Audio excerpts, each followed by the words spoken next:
Onde o mar reivindica, baseado no mundo Sete Além. A promessa de um feriado perfeito. Era isso que nos movia.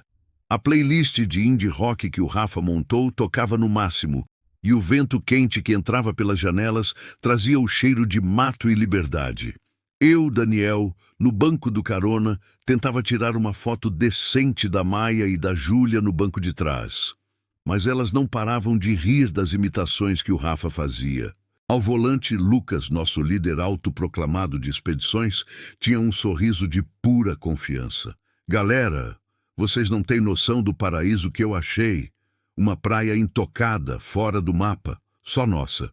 A ideia era essa: fugir da civilização por alguns dias, com nada além de barracas, violão e a nossa amizade.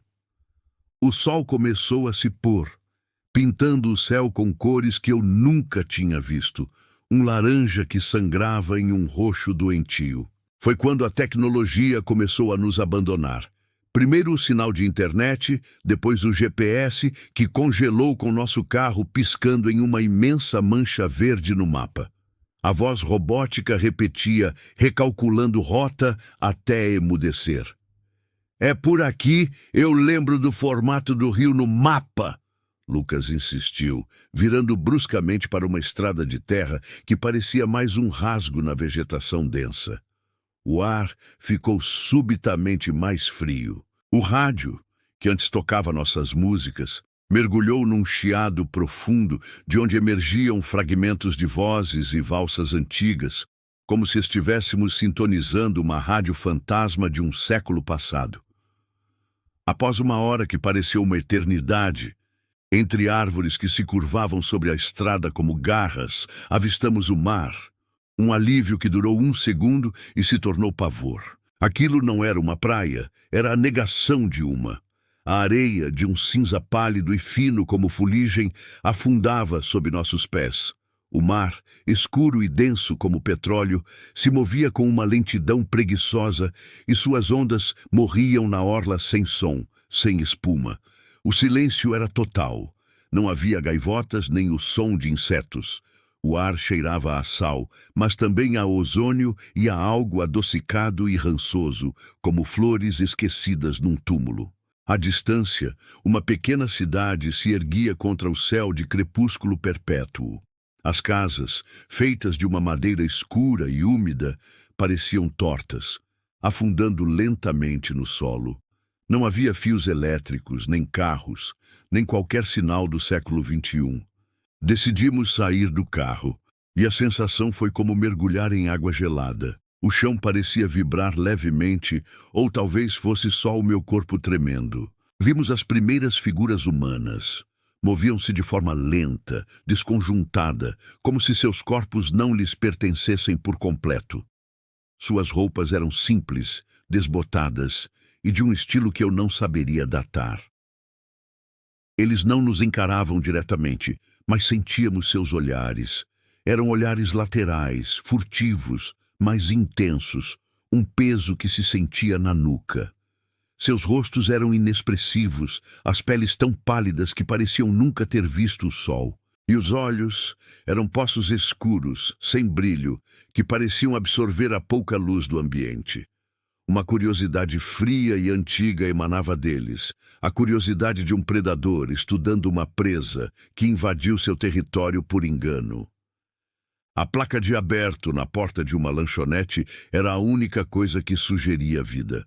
Entramos e um sino enferrujado anunciou nossa presença a um cômodo mergulhado na penumbra. O lugar cheirava a pó e gordura velha. Atrás do balcão, a mulher com o sorriso esticado nos serviu 4 copos de um refrigerante de cola sem marca. O líquido não tinha gás e desceu pela minha garganta com um gosto forte de ferro, como se eu estivesse bebendo água de ferrugem. Num canto, o velho não apenas sussurrou. Seus olhos se fixaram nos meus, e eu senti suas palavras na minha mente mais do que ouvi. O mar chama por novas vozes. A maré está faminta.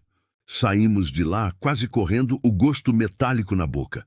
O plano era um só, fugir. Mas a armadilha já havia se fechado. Lucas girou a chave e nada, nem um clique. O painel estava morto, como se a bateria tivesse sido arrancada. O pânico explodiu. Puxei meu celular, tela preta. "O meu também!" gritou Maia. Todos os nossos aparelhos, antes com carga, estavam completamente mortos.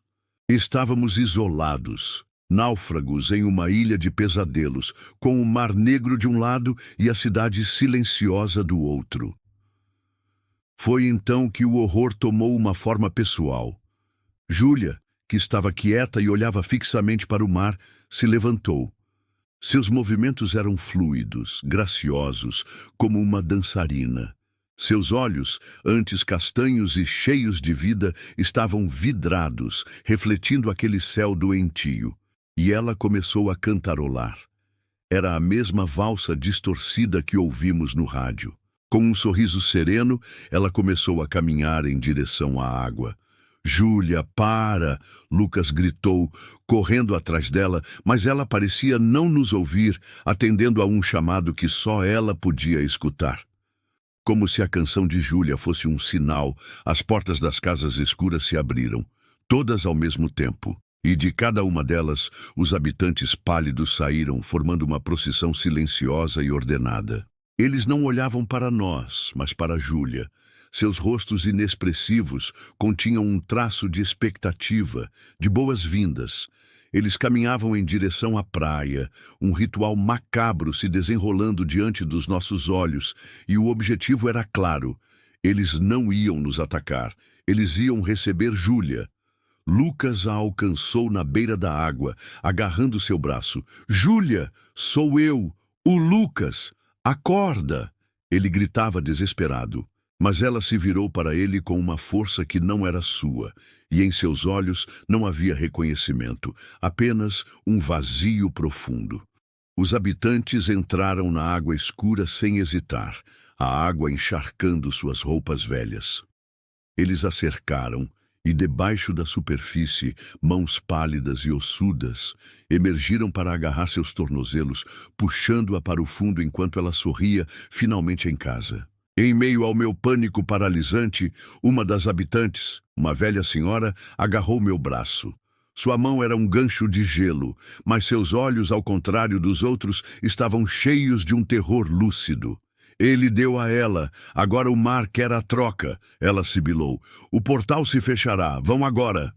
Naquele instante, como um trovão, o motor do carro ligou sozinho, os faróis rasgando a escuridão. Olhei para o mar e vi Lucas, já com água no peito, lutando contra as figuras que o arrastavam junto com Júlia. Seu último grito foi o nome dela. Rafa e Maia me puxaram para o carro. A escolha era morrer com eles ou viver com a culpa. Eu acelerei sem olhar para trás, o som dos gritos de Lucas sendo abafado pelo ronco do motor e pelo choro desesperado de Maia e Rafa. Pelo retrovisor, eu vi a estrada de terra e a cidade cinzenta se dissolverem numa névoa negra, como uma fotografia queimando. Então, um solavanco violento e estávamos de volta ao asfalto, o sol da manhã nos cegando. Estávamos de volta ao nosso mundo. O silêncio dentro do carro era mais pesado que qualquer grito. Em meu bolso, o peso frio de uma pequena pedra, lisa e negra como a noite daquela praia. A prova de que não foi um sonho. Nós escapamos de Sete Além, mas uma parte de nós e 2 dos nossos amigos ficarão para sempre lá, onde o mar reivindica suas novas vozes.